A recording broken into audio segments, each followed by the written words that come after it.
if you tackle well, if you run the football, yeah, they can beat any of this team. And they can certainly beat the Rams and the Cardinals. Those are the two teams. Look, they're helter-skelter. They're talented. Everything's about one particular day, one particular 60 minutes.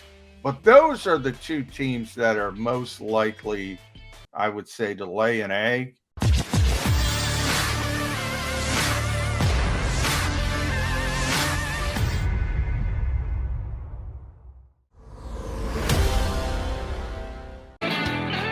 You got Mac, John McMullen and Jody here with you on Birds 365, a playoff cinching Monday get together. Yes, we've got a game to finish up the regular season against Dallas. Cooper Rush against Gardner Minshew on Saturday night for Johnny Mac. In case you're just hearing, the Eagle game has been flexed to Saturday night, 8:15. If you're heading down, and Johnny Mac will be, but at least he'll be in the enclosed press box. Might be a little chilly. I haven't checked the weather, but it's snowing. That's not a good early sign. You checked today's weather. You stuck your head outside, had to get the dog outside. Yes, the flakes are coming down, sticking on non-concrete surfaces, at least here in South Jersey. But Saturday, got a good chance. Put it this way. It's going to be colder on Saturday night at 8:15 than it would have been at Sunday at 1 o'clock. So, you might be a little inconvenienced, a little colder, but it is Eagles-Cowboys. That should warm you up a little bit, even though I'm telling you it's going to be Gardner Minshew against Cooper Rush, because I don't think either team is going to worry about where their playoff matchup is going to come.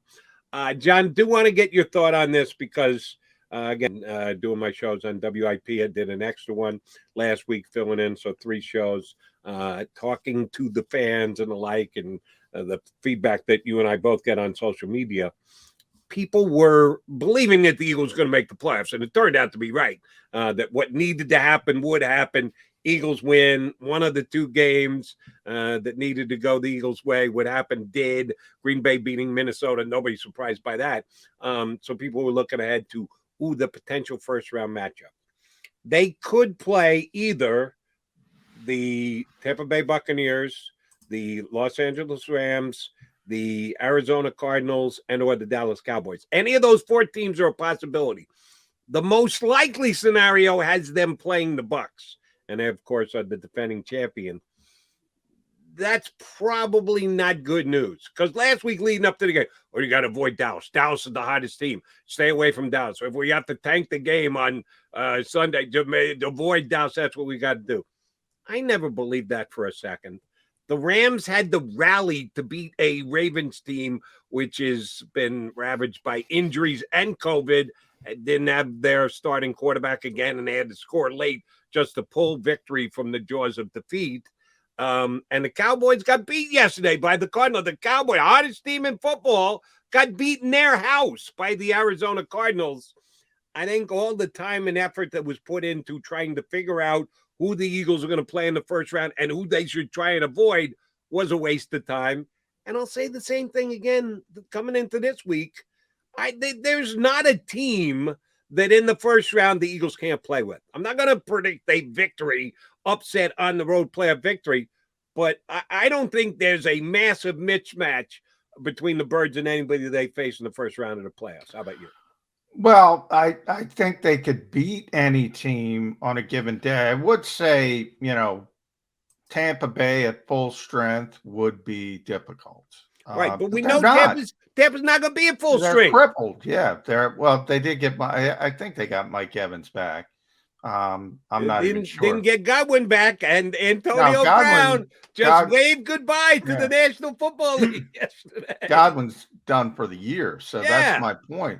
And even Dallas, as I said, with Dallas losing Michael Gallup, one of the reasons I was on, look, I'm a big styles make fights guys. I just don't think the Eagles match up well with the Dallas Cowboys, player for player. Strength, that's a bad matchup for them. But they just lost, one of the reasons why. And that's how things are fluid in the NFL. Same thing with Tampa Bay. If Godwin's there, if Antonio Brown's not nuts, if Mike Evans is healthy, if Gronk is there, And they're not going to win that game. Guess what? The majority of those players I just mentioned aren't going to be there, and the ones who are there are banged up. You still have the greatest quarterback of all time who's going to complete 85% of his passes against you. That's a problem. But, if you tackle well, if you run the football, yeah, they can beat any of this team. And they can certainly beat the Rams and the Cardinals. Those are the two teams. Look, they're helter-skelter. They're talented. Everything's about one particular day, one particular 60 minutes. But those are the two teams that are most likely, I would say, to lay an egg on a particular game day, as opposed to Tampa Bay and Dallas. Dallas more because I don't think they match up, and I know people personally they're not going to like that. I don't think they match up well with that particular team. But already one of the good players that makes that true, Michael Gallup, who's their third best receiver, remember, and he's out for the season now. And oh, by the way, he was a guy who I thought the Eagles should be looking at next year for a wide receiver position via free agency. What was it you said early in the show? If the Eagles decide to keep Devontae Smith and wash everyone else away, you'd be all right with that. Well, one of the guys I'd like to see him bring in would be Michael Gallup. But he's done for the year, and we'll have to see how the injury plays with him going forward. I think they're all really close, John. I don't know that Tampa's that much better than Dallas. I don't know if Dallas is that much better than Los Angeles. No, I think they're all close. But I do think, as I said, there's certain teams that you match up well against and certain teams you don't because of the way they play. And that's the difference for me. I would rather, if you left it up to me, I would rather play the Rams or Arizona. If I'm going to rank them here, I'd rather play Arizona more than anybody else, then the Rams, then Tampa Bay.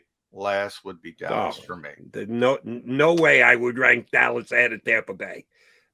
They got that Brady guy on Tampa Bay. And chances are, sorry to say, Eagle fans, the most likely scenario who the Eagles are going to be playing in the first round is the Buccaneers. They would absolutely be my fourth choice. Not even close. For me, it's now, if you ask me if it were Tampa Bay and the Cowboys in the championship game, I'm going to pick Tampa Bay. I think this is Eagle-centric. I think because of the style, because of the players, because of the matchups, I would rather play Tampa Bay than Dallas. I think Tampa Bay is better for the reasons you think. Now, again, you got to see health and where you get when you get to a potential game. I'm always going to lean towards Tom Brady. I don't like the matchups of the Eagles. Right. I saw it live. I saw it was ugly. They had no answers. It's a bad matchup from a style standpoint. What was that, week 4, week 5? Yeah, it was early. It was early, and the Eagles have gotten much better running game, mostly. But if anything, the Cowboys, because of the replenishment of their defensive line, DeMarcus Lawrence being back, Randy Gregory being back, Micah Parsons, obviously the year he's had, Trayvon Diggs is a nightmare here's a perfect example. Trayvon Diggs is a nightmare for a young quarterback. For a Tom Brady, he's going to get that guy going in the wrong direction and jumping on something he shouldn't be jumping on.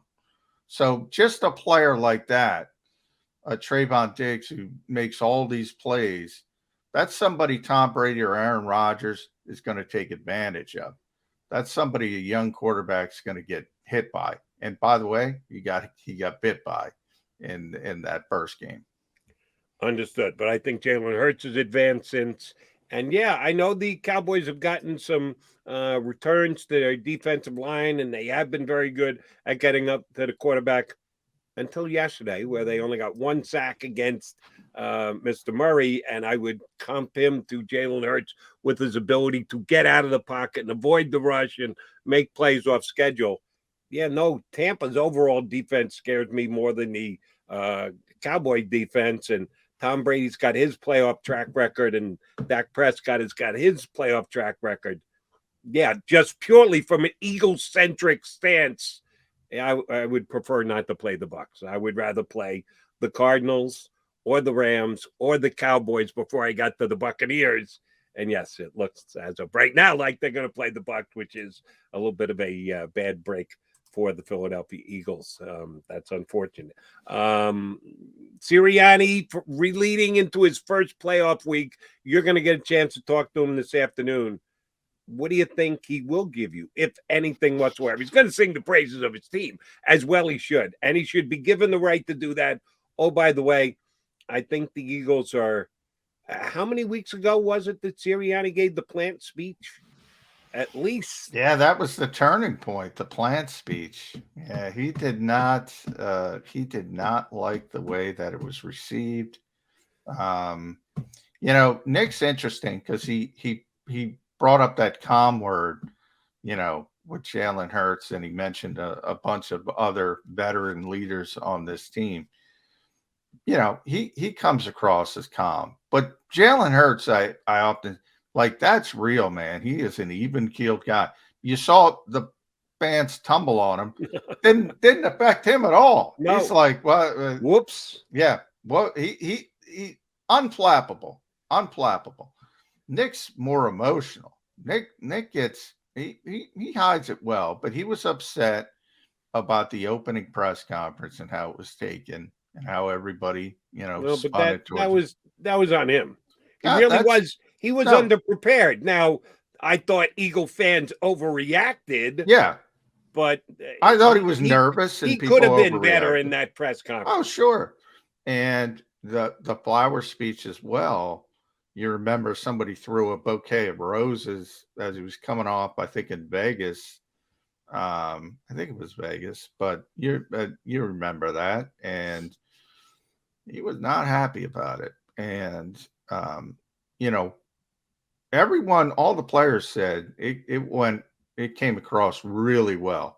And you say it yourself as a reporter. Yeah. All right. It was great. Everybody loved it. They're not going to throw their coach under the bus. But no, it didn't come across to the players like people spun it outside the building. He was not happy about it. He used it.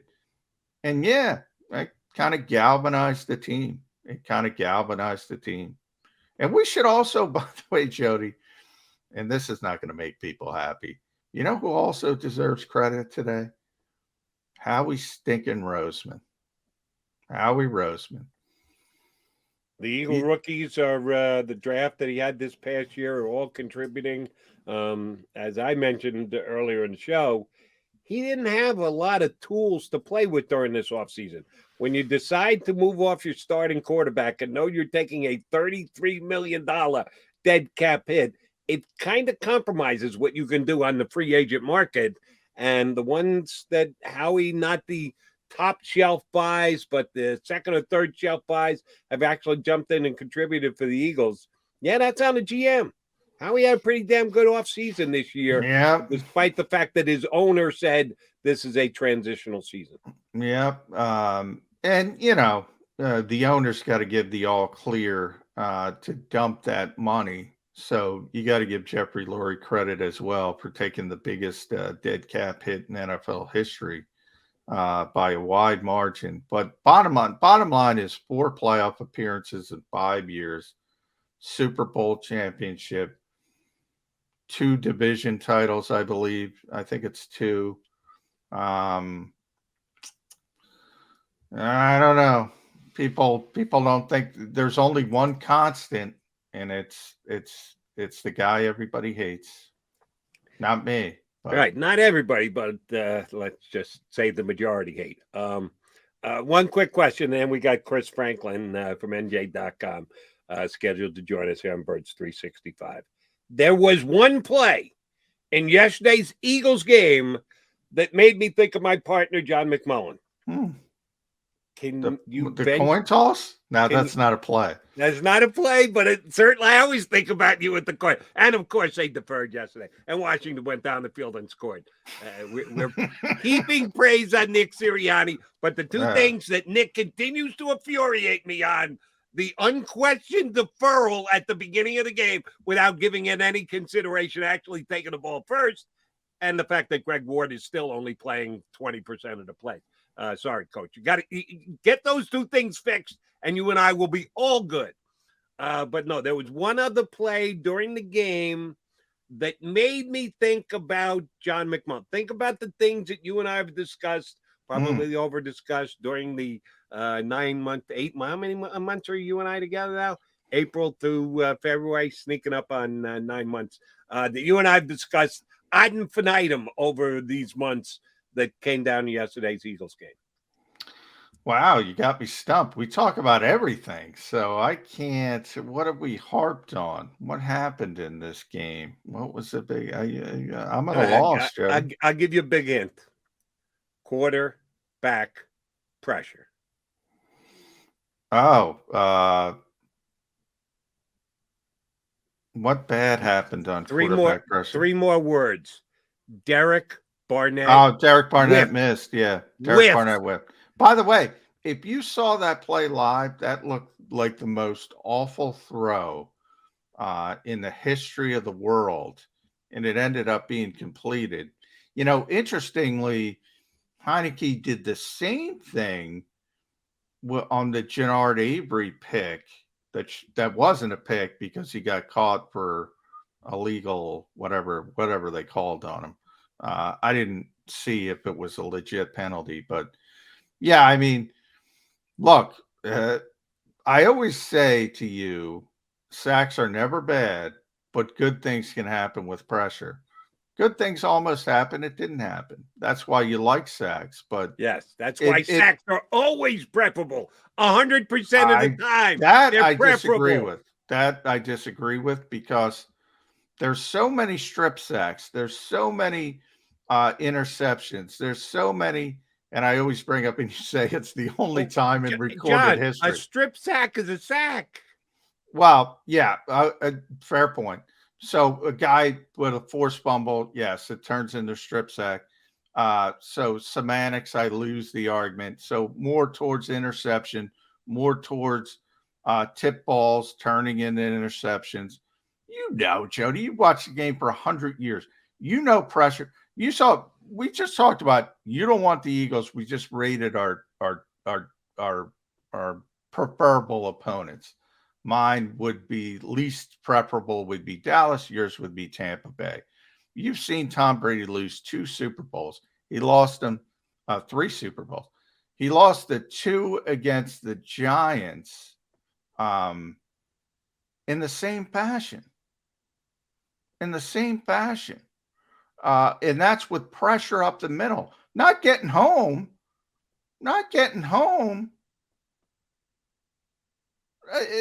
You've seen it. Are you telling me what is the biggest play in Eagles history? Again, it's pressure from Brandon Graham. It's the fumble recovery, though, from Derek Barnett. Now, people will say the Philly special. That was a sack. It's a sack. I know, but the quarterback knock it out of his hands. A sack. The biggest play in Eagles history is a sack. But then was the not second, a pressure. But then that was the second one. Now go back to the NFC Championship game. If that happened, if that was the Super Bowl, the biggest play in Eagles history would have been the pick six. That's my point. It can happen both ways. That's always been my point. Pressure is never bad. Now, good things, bad things can happen if you complete a pass or do this or do that or somebody extends the play. But how can pressure be bad? It's not a bad thing. You're right. It's not a bad thing. But the comparison I would make, and oh, by the way, I got to go out and get my tickets today for Powerball. The cash payout, I think, is $370 million. Cash. If you want to take the annuity, it's over $500,000. If you get 5 out of 6, that's $1 million. Do I want $1 million? Damn straight I want $1 million. But if I had choice between 5 out of 6 and 6 out of 6, $371 million. Yes, I want 371. That's the difference between a sack and a pressure. They're both good. Well, one that's is a all home I've run. ever said. One's They're a both single good. second baseman's head that drives in a run. And I've always said there's something to players who finish. Like Brandon Graham's not a great finisher, where Chandler Jones are these great pass rushers. There is something to being a finisher on the pass rush. The Eagles don't have great finishers. Maybe Josh Sweat turns into that at one day. But guess what, man? If you can't finish and you get pressure, I'm okay with that. I'm okay with that. It's better than not getting pressure. You can be a singles hitter, a good singles hitter, a productive singles hitter, a contributing singles hitter. Yeah, I like the guys who hit the ball out of the ballpark and actually get the quarterback to the ground. John McMullen, Jody McDonald hanging with you. I see Chris Franklin. He's waiting to join us next here on Birds 360.